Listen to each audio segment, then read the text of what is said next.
Hello, my friends. I hope you're not overwhelmed by my redness today. Interpret that as you will.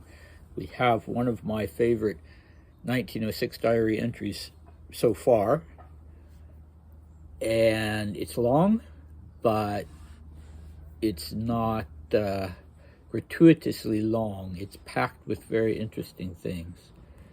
So let's dive right into it. Monday, 6th March, 1906.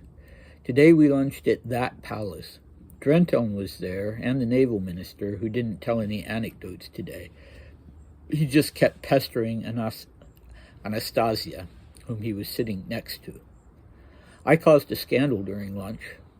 Drenton was telling us about his son's confession, and incidentally, he overheard his son tell the priest, and then I took a piece of chocolate.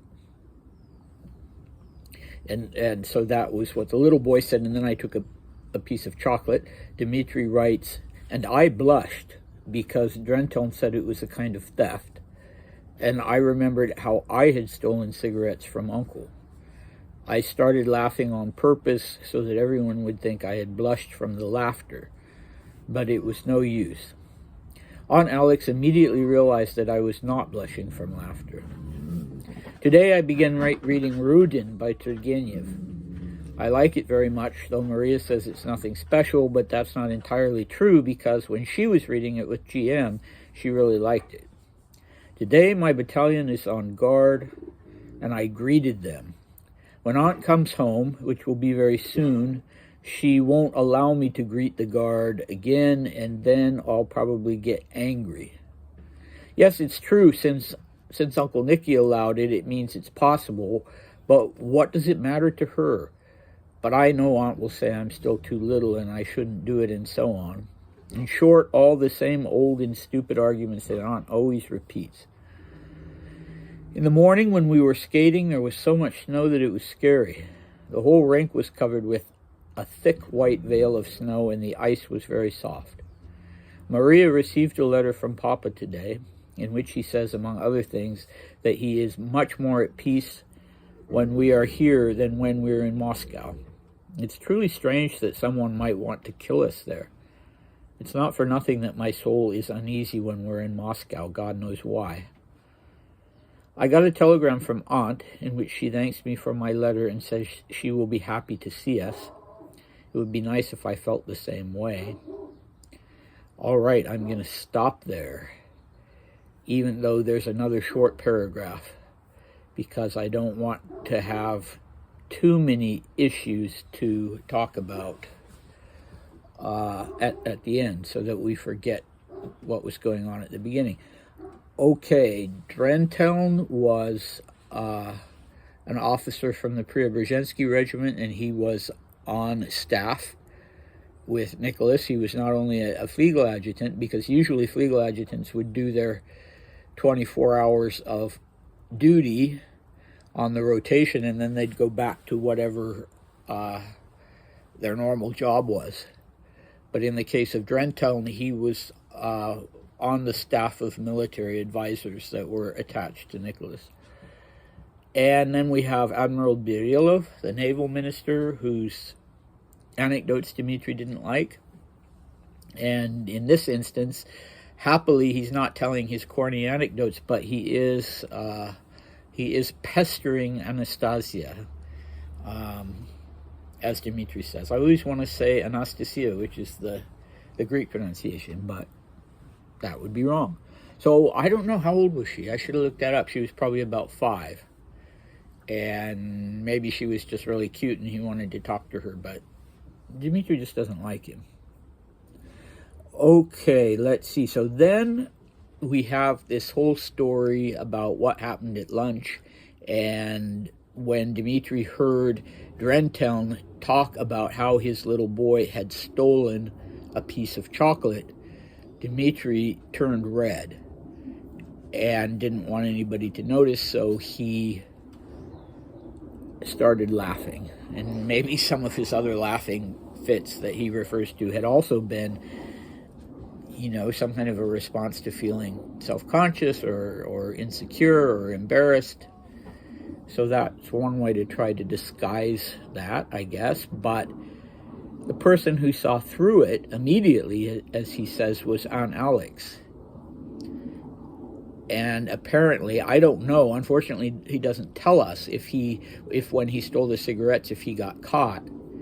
And everybody at the table, or at least every family member at the table, knew about that. Or it could be that he hadn't got caught, and that Alexandra just realized by his behavior that it was a fake laugh, and that he was embarrassed by something precipitated by the story of the Drentown boy stealing chocolate. So I find their relationship so interesting, the sort of dynamic between them, Dimitri and Alexandra, because I've read in a couple of primary sources about how, I mean, people who were actually on the scene and knew, talking about how her own children just ignored her when she told them, when she wanted them to do something, or when she told them not to do something. They just ignored her, and they would only listen to their father. Not just Alexei, but the girls as well. And but she's the one she and GM are really the only ones who are trying to keep Dimitri in line, really. And so that's, they have this interesting dynamic. I don't know why that would have been the case, but they kind of, even when they're not talking to each other, they kind of have an understanding about each other. And I'm beginning to wonder if Alex wasn't specifically concerned with the idea that Dimitri would get a big head whenever he was allowed a little license, whenever he was given some adulation. He didn't know how to handle it, and it would go right to his head. And we'll actually see that spoken about specifically in some of the diary entries that are soon to come. But it was also something that she complained to Nicholas about during the First World War, when she was trying to get Nicholas to send Dimitri away from headquarters, and saying, it's not good for him that you treat him the way you do, because it makes him feel like he's important, and he knows better than other people. And at that point he probably did know better than both Nicholas and Alexandra in some ways. So I'm not necessarily taking her side on that, if it even makes any sense to put it in that context of taking sides. But yeah, what is it between the two of them that they're kind of on this private wavelength? I don't know. Hold that thought. The cigarettes, yeah, he was a chain smoker as an adult. Certainly by the time he was in his early 20s. And he'd stolen these cigarettes. Did he actually manage to smoke one? And was it the first time he'd ever smoked a cigarette? Or had he managed to get cigarettes from other people as well? I don't know. Would love to know. Okay, Rudin, the book that they're reading, is one that I've tried to read, and I found it really turgid. So another Turgenev book, and I just don't know. I don't know what Dimitri liked about this book. If you're curious, give it a read and tell me what you think. All right, but then okay, returning to the subject of Dimitri and Alexandra. So he has gone and done this formal greeting of his battalion, who are on guard duty, and received their adulation, their salutes in return. And he knows Alex is going to be angry when she finds out about it, and yeah, he's frustrated. Okay, so there's the ice skating. And then there's this very interesting bit at the end about the letter that Maria has gotten from their father, Paul, who's in Paris. And and telling her openly that he prefers the children to be in Tsarskaya Selo and not in Moscow. And that's very reasonable on his part. You know, I mean, they really shouldn't have been in Moscow, because the terrorist who had actually thrown the bomb that blew Uncle Sergei to smithereens had been caught and executed, or was awaiting execution, but the other members of the terrorist cell hadn't been caught. The ringleader hadn't been caught. And so it does seem like, yeah, it's dangerous. You know, it's dangerous in Moscow, and specifically in Moscow, we've already heard Dmitry talk about the stories he's been told about the revolutionary activities going on in Moscow and the bloodshed around that and so on. So, not surprising that Paul was worried about that. Paul had no parental rights anymore as far as determining how the children were raised in Moscow and what they were and where they were living or anything like that. And then Dmitry himself adds, it's truly strange that someone might want to kill us. And yes, I mean, I would find that strange, even if I was, you know, the governor of Oregon or something like that. If somebody wanted to kill me, I'd have a very difficult time wrapping my head around that. And when you're 14, you know, you're going to be asking yourself, well, what the heck have I ever done to anybody that somebody might want to kill me? And then he concludes by saying, it's not for nothing that my soul is uneasy when we're in Moscow. And I love that. This is the little poet coming back out. And it's hard for me to imagine one of my nieces or nephews ever having said, my soul is uneasy in any context. But we know that he has issues with being in Moscow. And, you know, life is boring there. Aunt is strict. They have to spend a lot of time in these military lazarettes and charity hospitals. But now he's expressing this other element of it. Fear, yes, but, you know, he goes even deeper than that. Interpret it as you will. My soul is uneasy. And, you know, his soul was definitely uneasy in 1916 when he embarked upon the Rasputin assassination. It was sort of this idea that everything is slipping away from us, or there's some kind of irreparable divide between the Russian imperial family and, you know, the public, the educated public, the peasants. And obviously I'm reading way too much into this one little line that he wrote when he was 14, but still, you know, it shows the potential in him, I guess. And yeah, so then he follows it up by saying that Aunt says that she'll be happy to see them. She'll be arriving in a couple days, as you'll see soon. And I wish I felt the same way. So yeah, it's a good thing he didn't say that to Ella. It would be nice if I felt the same way. All right, I'm just going to take that on the face of it, and yeah, if he feels that way, then it's good for him to write it down, I guess. So here's the last little bit of the diary, the last paragraph, and because it describes a whole new incident, I went ahead and did the comments for the first section. This is a little shorter. Okay, here we go. What a terrible thing happened on the second week of the posting of the Combined Guards Battalion. They let an artillery officer into the park where the Empress was walking at that particular moment. So, of course, there was a fuss. Pirogov upbraided them, and indeed one should express outrage at such an oversight. And the whole thing ended with the expulsion of 2 officers from the battalion, including Port Cederholm. I feel so sorry for him that I can't even express it.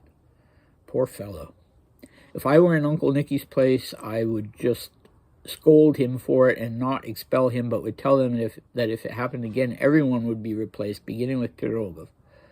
Also, if I were Uncle Nicky's son, I could ask for Cederholm to be kept on, but there's no point thinking about it. Still, I feel sorry for him, poor fellow. Phew, I've written a lot today. Maybe that's enough. 9:45. Yes, you have written a lot today, my boy. 9:45, so that's usually about the time he's starting to write. So he also got a little bit of an early start. All right, so this incident. So what we have here is not Dimitri's 3rd Guards Rifle Battalion. What we have here is the Combined Guards Battalion. And that would have been officers and men taken from a variety of guards units and being brought together so that they can have a chance to be the guard of honor on duty at the Alexander Palace. And maybe their whole unit wasn't going to be called up to do that, but they would get a chance to do that. So it was an honor for them. It was something that they would have looked forward to. And then this incident happens, and two of the officers end up being sent back to their own units. And it's very interesting that Dimitri that he's gotten to know this fellow who's one of the officers of the battalion, Cederholm, and he likes him so much, and so it begs the question: well, how does he get to know Ceder? How did he get to know Cederholm? Did he, when he was taking walks in the park, or going out with Herr Welter, or doing the ice skating? I mean, did he have a chance to kind of stop and chat with these officers and hang out with them a little bit? Maybe. We talked about him being shy, but under certain circumstances, maybe not. Or maybe he didn't really know Cederholm. He just thought he seemed like a nice guy, and he felt bad about what had happened. Anyway, so what had happened? So Alexandra had been out walking in the garden. And I just kind of have to fill in the blanks here. But apparently when Alexandra was out walking in the garden, you did not intrude upon her solitude.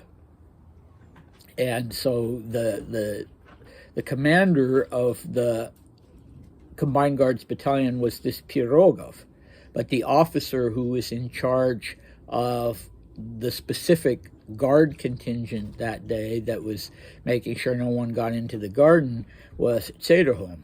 And Cederholm let this artillery officer who was there for whatever reason come into the garden. The artillery officer and Alexandra ran into each other, and the Empress was not amused, and there was hell to pay, so to speak. And so Dimitri, again, is second-guessing Uncle Nicky.